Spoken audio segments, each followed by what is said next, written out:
Sa pool. Yata sila ay magano. Here's to guys, itong ating esplanade. Basta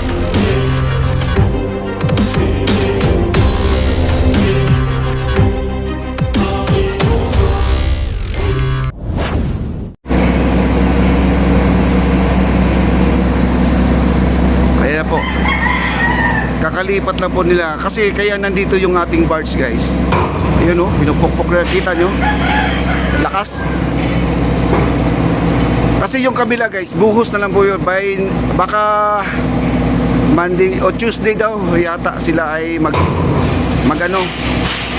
magbubuhos na, gagamit sila ng mixer truck kasama na yung malaking forma na yung sa bridge, bubuhusan yon.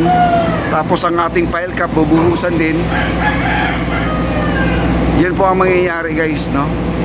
Ayan, kaya po nilalagyan nila ng I-beam dyan, tinutusukan nila. Yun po ang magiging stopper. Yun po yung magiging holder ng ating barge mga kaibigan. Kasi yung ating barge ay wala pong angkla. Wala pong angkla ang ating barge mga kaibigan. At hindi po niya natatamaan po yung bakal na yan guys, no?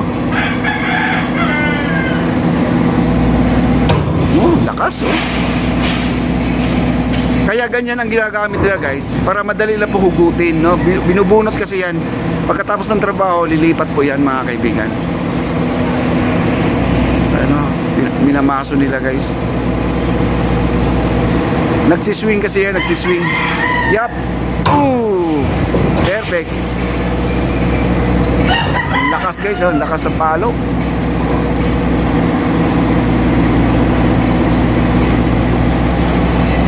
Di tinamaan. Kasi may nagtatanong na bakit ganyan daw ang paggawa, yung pagpapalo. Dapat daw may guide daw yan. Hindi kasi yan guys na talagang official na ano. Meron silang guide talaga yung sa pilote. Ayan. Meron silang guide para sa pilote. Ayan po, dito na po ay arangkada na po sila dito. Abangan natin magbubuhos sila ng simento dito guys. Siguro mga 3 days, no? Mula ngayon magbubuhos sila. Ayan. Kailangan malalim po ang pagkatusok yan kasi kapag mababaw guys, pag may dumadaan na ferry, umaalon, no? Nagwe-wave yan. Kailangan di po mabunot yung bakal na yan, yung I-beam na yan. Ayan. Kaya kailangan matibay po ang pagkabaon yan. Yan po yung pinaka-stopper nila guys. Diyan. Laglag. Sa pool. Ang lakas, no? Ang bigat yan guys. Yung puro bakal po yan. Ang laman yan.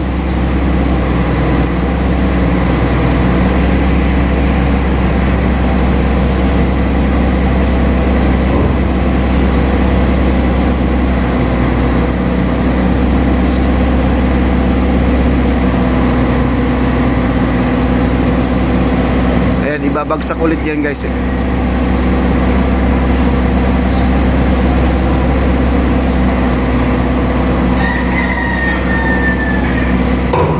Grabe, perfect.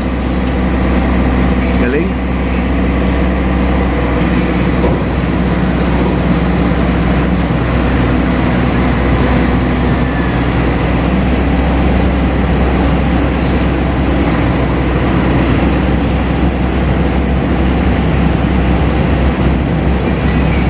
Hindi tinamaan. Ayan po yung ibabaw niyan, tulay ng MacArthur po yan mga kaibigan, no? Quezon Bridge.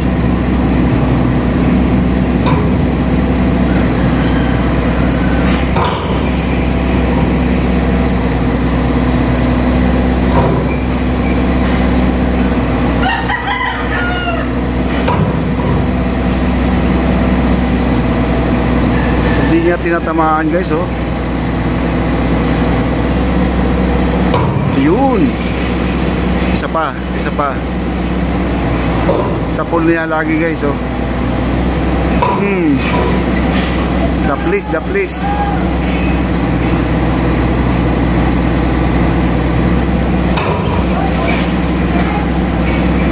Grabe, ang lalim yung pinagbabaunan nila guys, oh.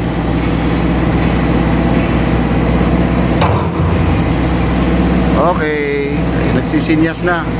Okay na raw, okay na.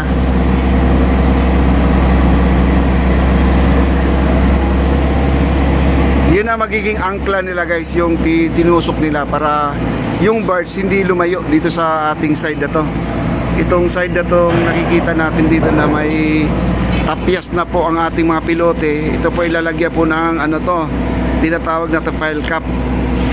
Pupurmahan na po nila yan mga kaibigan. Wow, grabe, ang bilis ng trabaho nila.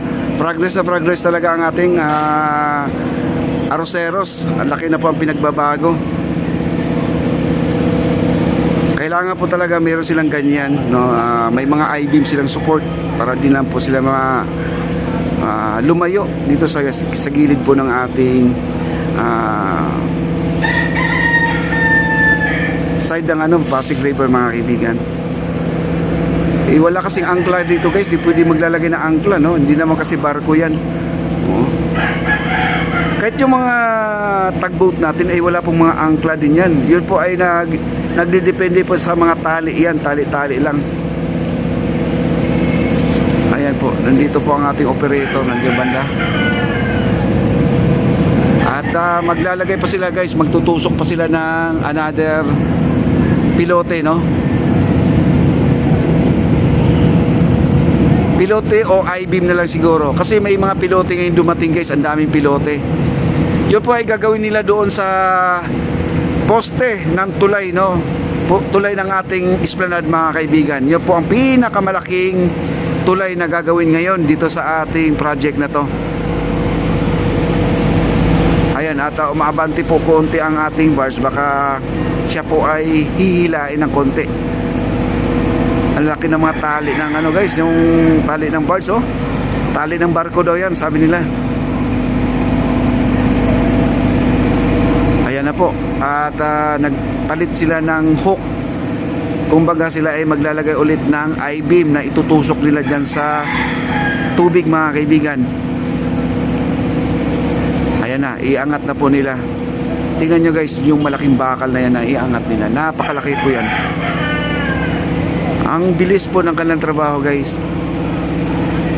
At saka maganda kasi dito ay hindi talaga hindi tinitipid yung mga gamit, no? Talagang buhos biyaya talaga to. Talagang binatibay talaga. Narinig niyo naman yung sinabi ni bossing kahapon, no? Kailangan daw talaga ang ating mga esplanade ay merong nagme-maintain, no? Kasi hindi natin maiwasan magkakaroon ng kalawang yan sa ilalim dahil ito ay tubig, malapit lang po tayo sa dagat. Kaya kailangan daw merong magme-maintain. Hindi pwede na porkit na itayo na yan ay okay na yan habang buhay, ganyan na. Kasi meron din talagang hangganan ang ating esplanade kasi yan po ay nasa tubig po yan. Kung siya naman ay magtatagal ng, palagay mo lang ng 20 to 30 years, maganda na raw yun, no? Maganda na raw yun. Pero sa tingin ko, abutin ng 50 years to guys, itong ating esplanade. Basta meron lang nagme-maintain na, kasi lagi nila sisilipin yung ilalim, baka naman wala ng mga bakal guys, alam nyo na, no? Ayan o, laki ng guys, ang laki ng inaangat nila na bakal, oh. Ayan, kita nyo? Ayan o, laki ng bakal, oh. Ayan o, haba yan guys. Yun po ang itutusok nila guys, ganyan po kahaba itutusok nila. Yan, 40 ang haba yan, dalawang dugtong po yan na I-beam, dalawang 20-20 po yan. Yan, napakahaba guys, oh. Kita nyo naman, oh. Oh, ayun, binaba na nila, oh. Ayan, sa kabila nila pupukpukin siguro yan guys, sa kabila.